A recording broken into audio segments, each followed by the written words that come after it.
When Jesus had finished giving these instructions to his 12 disciples, he went out to teach and preach in towns throughout the region. John the Baptist, who was in prison, heard about all the things the Messiah was doing. So he sent his disciples to ask Jesus, "Are you the Messiah we've been expecting? Or should we keep looking for someone else?" Jesus told them, "Go back to John and tell him what you have heard and seen. The blind see, the lame walk, the lepers are cured, the deaf hear, the dead are raised to life, and the good news is being preached to the poor. And tell him, God blesses those who do not turn away because of me."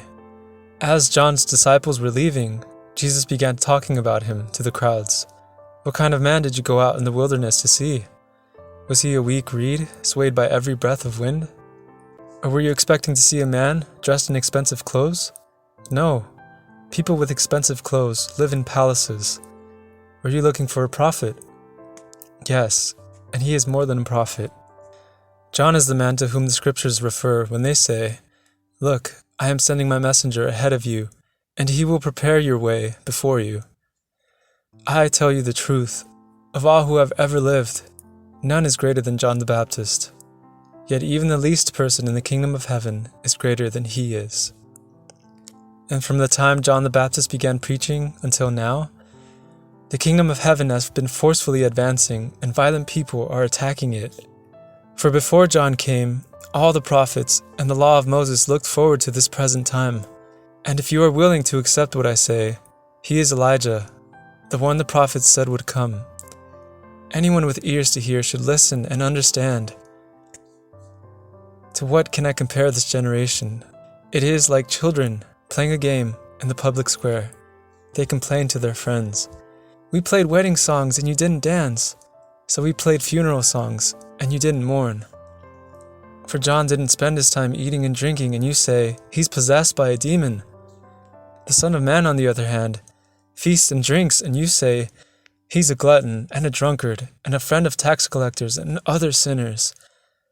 But wisdom is shown to be right by its results. Then Jesus began to denounce the towns where he had done so many of his miracles, because they hadn't repented of their sins and turned to God. "What sorrow awaits you, Chorazin and Bethsaida! For if the miracles I did in you had been done in wicked Tyre and Sidon, their people would have repented of their sins long ago, clothing themselves in burlap and throwing ashes on their heads to show their remorse. I tell you, Tyre and Sidon will be better off on Judgment Day than you. And you, people of Capernaum, will you be honored in heaven? No, you will go down to the place of the dead.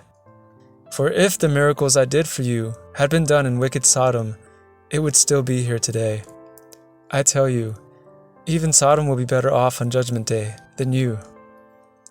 At that time Jesus prayed this prayer, "O Father, Lord of heaven and earth, thank you for hiding these things from those who think themselves wise and clever, and for revealing them to the childlike.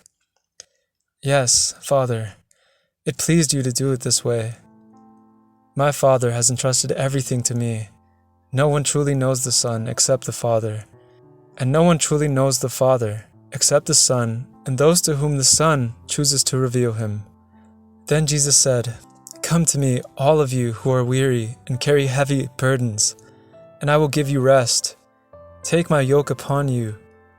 Let me teach you, because I am humble and gentle at heart, and you will find rest for your souls. For my yoke is easy to bear, and the burden I give you is light."